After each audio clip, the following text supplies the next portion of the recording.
She looked like money the first time I saw her. That kind of confidence you don't fake.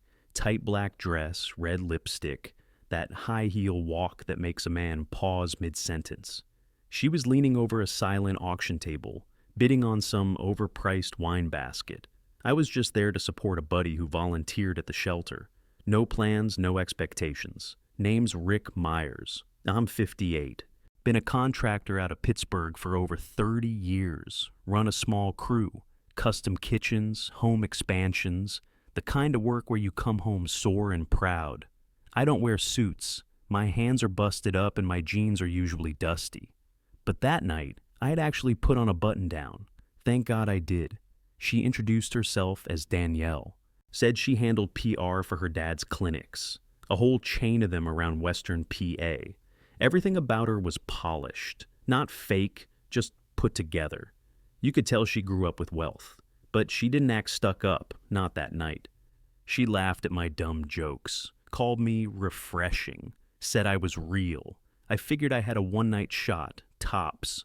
But she gave me her number and actually texted back the next morning. Before we go any further, quick note, tell us where you're watching from today. 2 weeks later, we were grabbing dinner twice a week. Month after that, she started sleeping over on weekends. My place was nothing fancy. Just a remodeled ranch in Bethel Park with a solid backyard and a 2-car garage I turned into a workshop. But she liked it. Or she said she did. Left her fancy skincare bottles in the shower, her silk robe hanging on the back of the door. By month 6, she moved in full time. Her family was old money. I mean, her mom looked like she hadn't touched a stove in decades. First Christmas with them, her mother gave me this once-over, head to boots, then muttered, "Well, at least he works with his hands." Danielle laughed it off like it was a joke. Her sister Lydia didn't even bother hiding her attitude. Always some jab about my truck or my flannel shirts. Real smug type. But Danielle told me not to worry, said she had my back. Maybe she did, for a while. A year in, I took her to Asheville. Little vacation, just the two of us. She'd always wanted to see the Biltmore. I booked a weekend, and while we were wine tasting at this vineyard she loved, I got down on one knee with a vintage 1-carat ring I'd saved months for. She started crying, said yes on the spot, thought I'd won the lottery. After the proposal, it was like someone hit fast forward. Danielle didn't want a long engagement. Within a week, she already had a Pinterest board, a planner, and 3 venue tours lined up. I figured we'd do something simple, maybe a small outdoor thing with a BBQ and a band. Nope. She wanted this estate venue out in Sewickley Heights. Old brick mansion turned into a wedding factory. Fancy tents, string quartet, signature cocktails named after her childhood dogs. 200 grand, easy. Her parents were footing most of it. Not a dime of that money came from me, and I was fine with that. But it also meant I didn't get much say. Her mom ran the show like it was Normandy. Every detail was life or death. Centerpieces, monogram napkins, imported flower arches. I just stood there like a prop groom and gave thumbs up when needed. My buddies started calling me Show Pony Rick. I didn't care. That's the truth. Danielle was happy, smiling nonstop, calling it her dream wedding. I figured all I had to do was show up and say the vows. The rest was just background noise. That's when Lydia started popping up more. Before that, I only saw her at family stuff. Now she was over every other day, wearing these skin-tight blazers, barking orders like she was getting married too. Danielle said she was helping keep things on track. But I couldn't tell who was driving the train anymore. The two of them would hole up in the living room with wine and laptops and mood boards. I'd come in from work, covered in drywall dust, and they'd barely look up. I started noticing Danielle on her phone more, whispering in the kitchen, stepping outside to take calls even when it was freezing. She said it was vendors. One time, I asked if she wanted to help figuring out the seating chart, and she just smiled and said, "You wouldn't understand the politics." Okay. Then she started coming home later. Not every night, just enough to notice. She'd walk in after 10, heels in hand, hair up like she'd been rushing around. When I asked where she'd been, she always had an answer. Finalizing cake flavors, checking linen samples, meeting with the tent guy. Nothing shady on the surface, but it didn't sit right. One night I was in bed half asleep when I heard her phone buzz on the dresser. She grabbed it quick and left the room. Stayed out there for almost an hour. I stared at the ceiling the whole time, heart thumping like I'd just climbed a ladder. Next morning I said, "Everything okay between us?" She looked up from her coffee, tilted her head like I was being dramatic. "You're just stressed," she said. "Cold feet, maybe?" I wanted to push, but I didn't. Told myself not to be that guy. The jealous, overthinking guy who ruins a good thing. I kept it moving, went to work. Focused on the house we were remodeling in Mount, Lebanon. But something was off. And I felt it in my gut, even if I didn't want to admit it. That week, she and Lydia spent 2 nights doing wedding stuff. Came home late both times. I asked if she was staying at Lydia's place, and she gave me this tired look and said, "Do you not trust me?" I said I did, but my stomach said otherwise. And when I heard her phone buzz again that night and watched her head straight for the back porch, I didn't sleep at all. The next few days, I buried myself in work. Anything to keep my head from going, places I didn't want it to. Drywall, cabinets, tile, all muscle memory by now. But even at the job sites, I was distracted, kept checking my phone, rereading old texts, trying to convince myself everything was fine. Darren didn't help. He was my best man, my cousin. We started the business together back in 2004 after both our divorces blew up. Been through layoffs, breakups, legal headaches, the whole ride. There's no one I trusted more, or so I thought. Danielle and Darren got along great from the jump, always joking around. He was the fun guy, loud and slick. I'm more steady, quiet. I figured it balanced out. But once the wedding planning ramped up, something started bugging me. 2 weeks out, Darren bailed on our Monday site check-in, first time in years. Texted me at 6 in the morning, saying it was a family emergency. I didn't ask questions. That afternoon, I saw his sister post a picture of them golfing at some course in Ohio, smiling like it was a vacation. No explanation, no apology, just, "Yeah, I needed the day." I let it slide, but I started watching closer. The next Friday, Danielle hosted a little pre-wedding mixer at our place. Friends, family, drinks on the back patio. I was flipping burgers, but I kept noticing her and Darren in the corner, talking low, laughing way too hard at each other. Her hand hit his arm a few times. Harmless? Maybe. But it felt different now. At the rehearsal dinner, same thing. He gave this speech about Rick being the most loyal guy I know, and Danielle had tears in her eyes. I caught her looking at him while he talked. Not a thank you look, a different kind of look. I couldn't put my finger on it, but it twisted something in my gut. That whole week, we were all staying at the Whitlock downtown, some boutique place with velvet furniture and overpriced room service. Her dad booked the top floor for the bridal party. I was 2 floors down, sharing a suite with my nephew. I didn't sleep much that night, tossed around for hours with this headache that wouldn't quit. Around 5 in the morning, I got up, thought I'd do something sweet, shake the nerves off. Grabbed a coffee and some bagels from the cafe downstairs. Figured I'd surprise Danielle, start our wedding day on a good note. I still had a spare key card from earlier in the week when she locked herself out, so I used it. Walked up the hall, tray in hand, already thinking about her face lighting up when she saw me. I wasn't angry. I wasn't suspicious. Not yet. Slide the key in. Light turned green. I opened the door slow. The lights were dim, some music playing, soft, jazzy. I stepped inside, quiet. The living room was empty. I figured she was still in bed. Then I heard it. Voices. Hers and Darren's. Laughter, then murmurs. Not TV, not a phone call. Something tightened behind my ribs. I took one step, then another. My boots were loud on the hardwood. I stood at the bedroom door. It was open just a crack. And then I saw it. Sheets tangled, her bare shoulder, his legs. Her hair was messy, like she'd been rolling around. Darren was sitting up, shirtless, pale like a damn ghost. He saw me first, mouth opened like he wanted to say something. Danielle whipped around, eyes wide, froze for half a second, then dove for the blanket. I didn't yell, didn't scream, just walked in and set the tray of food on the dresser like I was returning a wrong order. They both stared like I had a weapon in my hand. "How long?" I said. Danielle looked at Darren, then back at me. Her voice was flat. "A few months?" No apology, just that. Like she was tired. Darren tried to talk. "Rick, man, it didn't mean anything." I nodded once. "Well, it sure as hell means something now." Then I turned, walked out, and slammed the door behind me.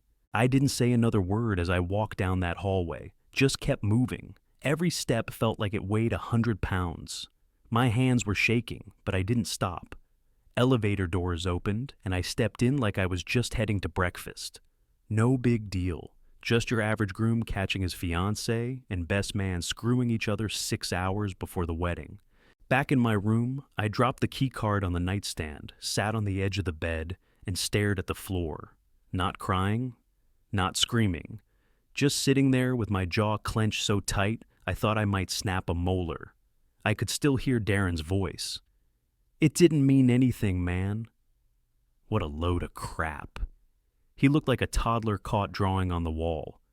Couldn't even pretend to be sorry. Danielle, on the other hand, that look on her face, not regret, not shame, just done. Like she'd already accepted whatever was coming next. After a few minutes, I stood up, grabbed my duffel bag, and shoved everything I had into it.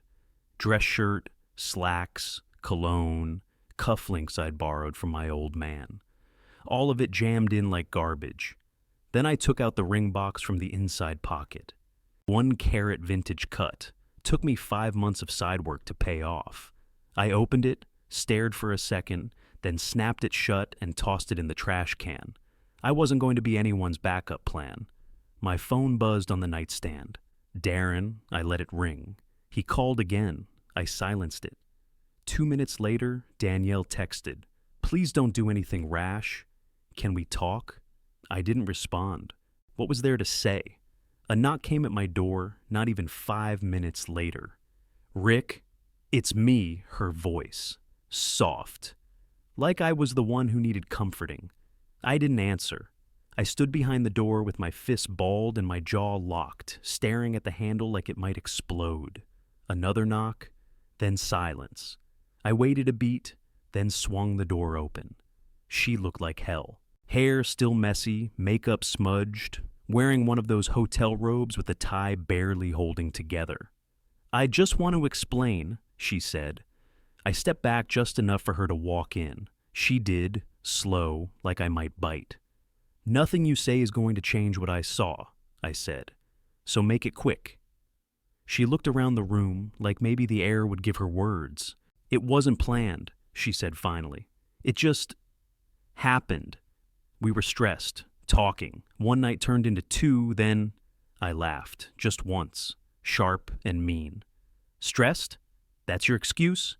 I didn't mean to hurt you, Rick. I swear. Yeah, well..." Mission failed. She rubbed her face, sighed. "I still love you." "No, you don't," I said. "You love comfort. You love being adored. You love playing house. But love? Real love? You don't cheat on it." She didn't argue. I grabbed my bag and threw it over my shoulder. "You're not going to tell anyone, right?" she asked, voice low. That's when I saw it. Not worry about me. Worry about her, her image, the show. That flipped a switch. "Oh, I'm telling everyone. You think I'm walking out of this with a whisper? No chance. You and Darren blew up a wedding in a 5-star hotel. 300 guests. I'm not hiding it to save your face." Her mouth dropped open. "Rick, I'll see you in hell before I marry you." Then I walked past her, through the door, and didn't look back. I heard her say my name behind me, but I didn't stop. Not for her, not for Darren, not for anyone. I took the stairs, not the elevator. Needed the burn in my legs to match the fire in my chest. Outside, the morning air hit like ice. Sun barely up. Street empty. I kept walking. I didn't have a plan, no speech, no breakdown, just motion. All I knew was they weren't going to get a quiet ending. Not after what they did. Not after the trust they torched in that room. They wanted it messy? Fine. I'd show them what messy really looked like. I walked back into that hotel like I had a job to do. No hesitating. No sitting down to cry about it. This wasn't going to be quiet. The elevator dropped me in the lobby. Mom and my sister Melanie were near the flower arrangements, arguing with the coordinator about centerpiece placement. Melanie saw my face first. What happened? I didn't sugarcoat it. She cheated, I said, with Darren. Caught them this morning. Mom went pale, like her soul just left the room. Melanie's mouth fell open. Are you kidding me? You're not still going through with it, right? Hell no, I said, but I'm not done yet. I pulled out my phone and called Danielle's dad. Went straight to voicemail, didn't care. Hey, it's Rick. We need to talk, right now.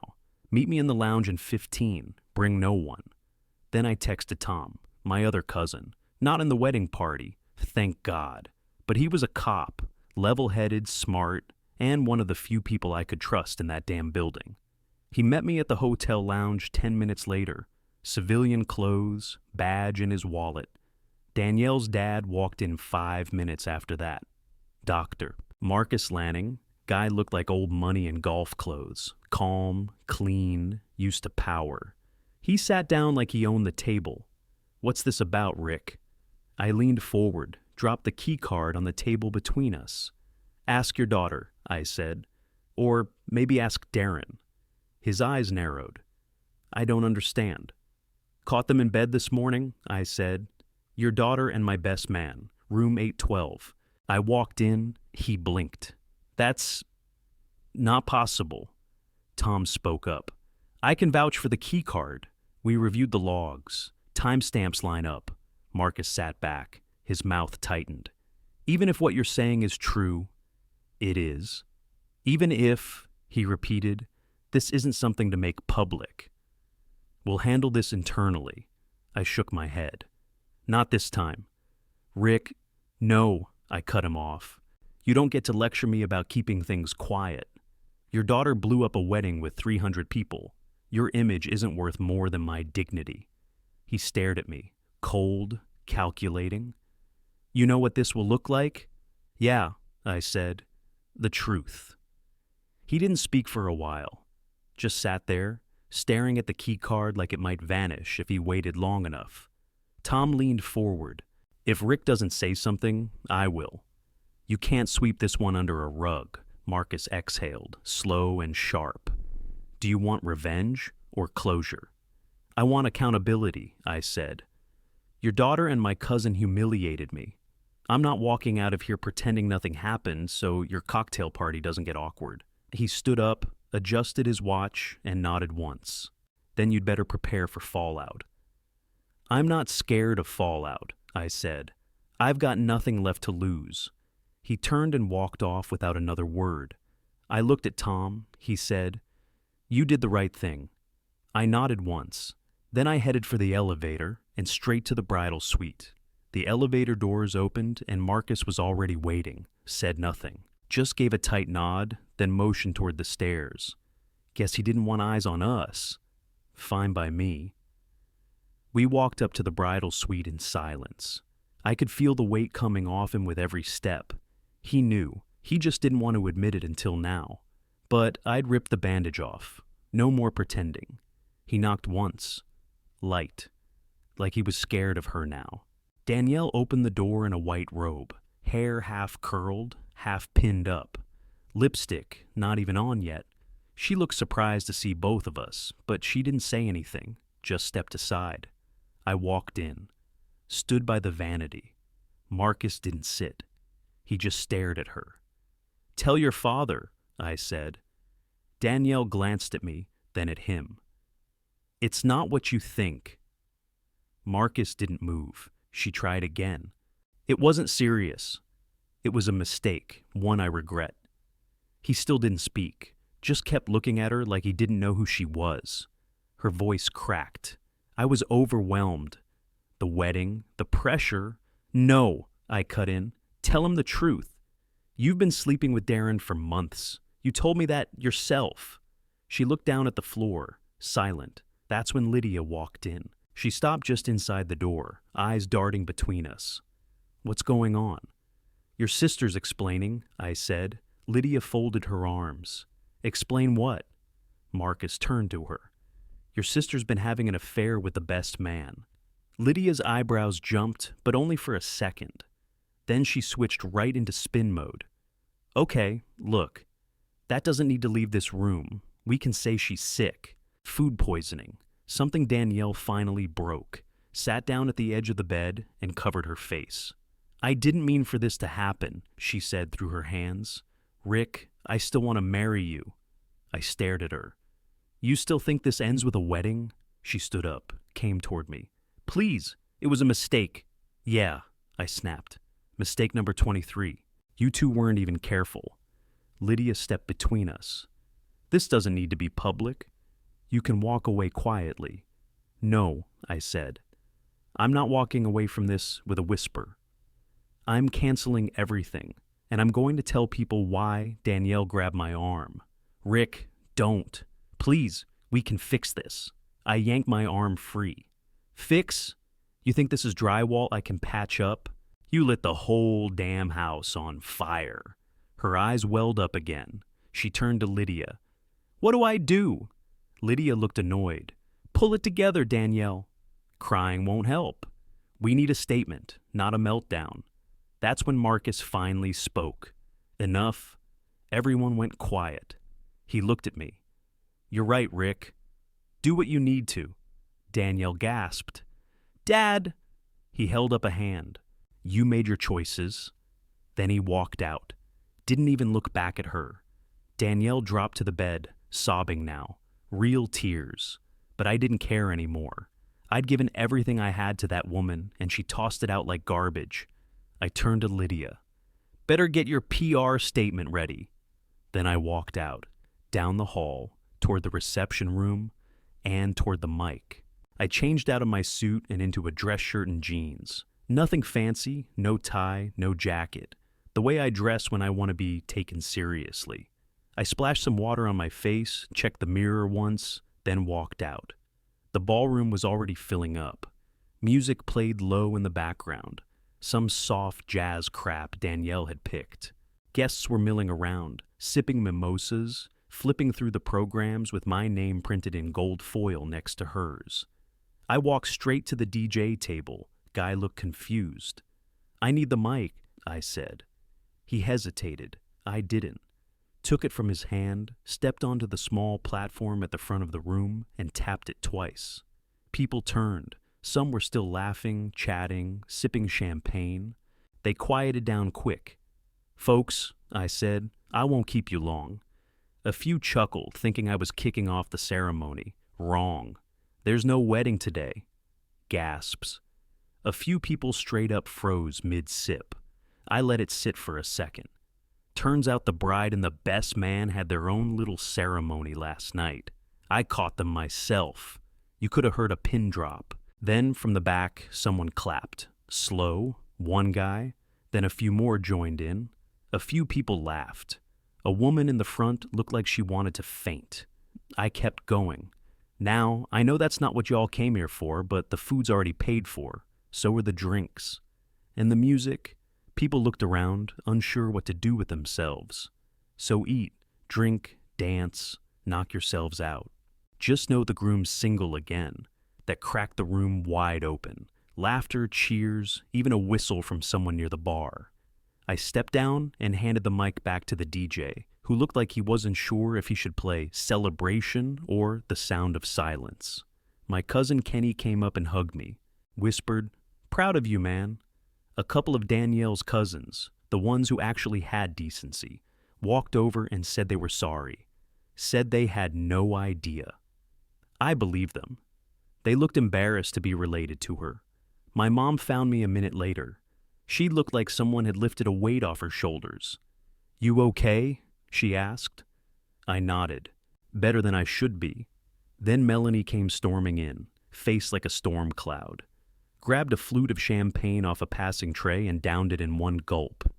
"You want me to handle her?" she asked. "Nope," I said. "Already did." She smiled like she was hoping I'd let her punch something anyway. Guess we're already hitting the buffet, bartenders back in motion.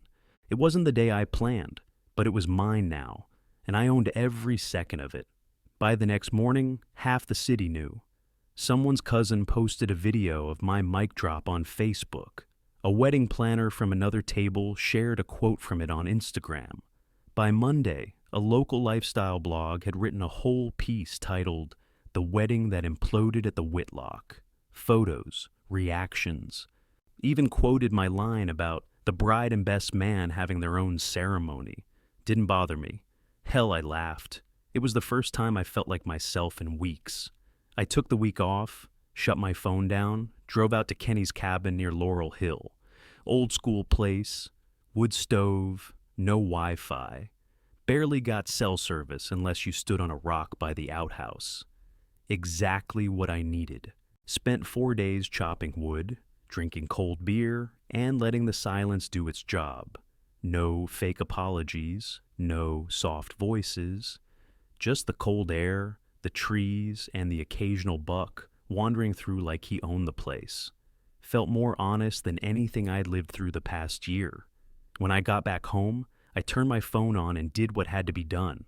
Blocked Danielle, blocked Darren. She'd tried to reach out. A text popped through before I hit the block. "Please, can we talk?"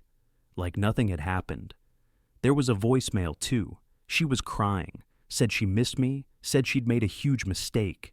I deleted it without listening, past the first 5 seconds. Darren didn't call, didn't text, just vanished. I heard through a mutual contact he quit the business completely and moved back to Ohio to do roofing with some old crew he used to run with. Probably safer that way. If I'd seen him again that week, I can't say I'd have stayed calm. Then came the check. Arrived in a thick white envelope. Danielle's dad's name on it. Inside, a typed letter about regret over the unfortunate outcome, and a personal check for $15,000 to help offset any embarrassment. I didn't even blink. Next morning, I mailed it back. No note, just a Post-it stuck on the front with one line: "Respect is free. Yours isn't worth buying." A couple days later, her mom went online. Facebook post, public of course, about how some private matters should remain private, especially when handled with grace. I didn't argue, I didn't rant, just left a one-word comment under it: truth. No caps, no punctuation, just that. She deleted the post an hour later. By the end of that week, my sister Melanie dropped off a bottle of bourbon with a sticky note on it that said, "No woman with highlights that expensive should ever be trusted." I cracked it open that night, sat on my porch, let the cold bite at my knuckles while I sipped straight from the bottle. Wasn't the ending I planned for, but it was the truth. Unvarnished. And that tasted better than anything I'd had in months. Spring came fast that year. 1 minute I was shoveling the last of the driveway salt. Next thing I knew, I was breaking ground on my own shop. After Darren bailed, I cleaned house. Took back control of the business, rebranded. New logo, new truck decals, new office space over in Castle Shannon. Hired 2 solid guys I could trust, Marcus and Ben. Both showed up early, didn't talk back, and knew how to measure twice before cutting once. We were booked 6 months out by the time July rolled around. Money started stacking again. Not stupid rich, but steady, honest. Felt good driving home from jobs knowing nobody could pull the rug out from under me this time. I bought a dog, Rusty, golden retriever mix. Walked into the shelter, he ran right to me like we'd already lived 100 lives together. No baggage, no drama, just wagged his tail and sat at my feet like, "Where we headed, boss?" That's loyalty. That's real. Started dating again around fall. Nothing serious. Just felt ready to be around women without second-guessing everything. First couple were dead ends. All surface, all stories about their exes and overpriced salads. Then came Leah. Met her at a buddy's barbecue. School nurse, divorced, 2 kids, No makeup, no pretense. She showed up with a pasta salad and didn't check her phone once during the whole afternoon. We talked by the grill for maybe an hour, laughed about how neither of us knew what half the side dishes were anymore. Week later, we went out for ribs, real date, no fancy restaurants, no expectations. We've been taking it slow since. Sunday hikes, backyard beers, fire pits when it cools off. She never pries, never fishes for drama, and she listens. I mean, actually listens, which is rare as hell these days. Sometimes people still ask about the wedding, usually someone who heard the story through the grapevine. I just shake my head and say, best thing that never happened, and I mean it. The pain's not there anymore, just clarity. That year taught me more than 30 years in construction ever did. Trust is like wood. It looks solid, smooth, sanded, but one soft spot, one little pocket of rot, and the whole board's compromised. You step wrong, and it'll snap right under you. Now, I test everything. People, promises, even myself. And I'd rather walk on bare concrete than trust weak lumber again. I was grabbing caulk in a box of screws when I spotted him. Aisle 16, plumbing section, standing by the PVC elbows like he didn't know what he was looking for.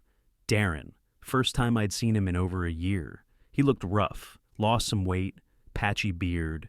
Boots looked like they came from a clearance rack at a grocery store. He saw me and froze, gave this little nod like he wasn't sure if I was going to swing or walk away. I just stared for a second, then kept walking. Wasn't planning to say a damn thing. He stepped into my path. Rick. I stopped. Not because I wanted to, but because I was curious what kind of lie he'd start with. He scratched his neck, voice low. Been a while? I nodded. Hope you're staying out of other men's beds. He winced like I'd hit him with a 2x4. Look, man, I was a piece of crap. I know it. I'm sorry, I shrugged. You said what you said. You showed me who you were. He shifted like he wanted to say more, but didn't know how. Then he asked, You ever hear from Danielle? No, I said, and I sleep better that way. He nodded slow, like he actually got it. Then he turned and walked off, empty-handed. Didn't even bother buying whatever it was he came in for. I stood there for a second, watching him disappear down the paint aisle. Felt nothing. No rage, no regret. Just still. That night, I was sitting on the couch with Rusty at my feet when I checked Facebook. Message request from Danielle. 4 words. I still think about you. I stared at it for maybe 5 seconds. Didn't open it. Didn't type back. Just hit block. That was the win, not the speech at the wedding, not the clapping, not the free bar tab or the sympathy texts. The win was this. Quiet, clean, no bitterness, no begging, no interest. She blew her shot. He blew his too. I didn't need revenge. I didn't need closure. I needed distance. And I took it. Sometimes the strongest move a man makes is no move at all.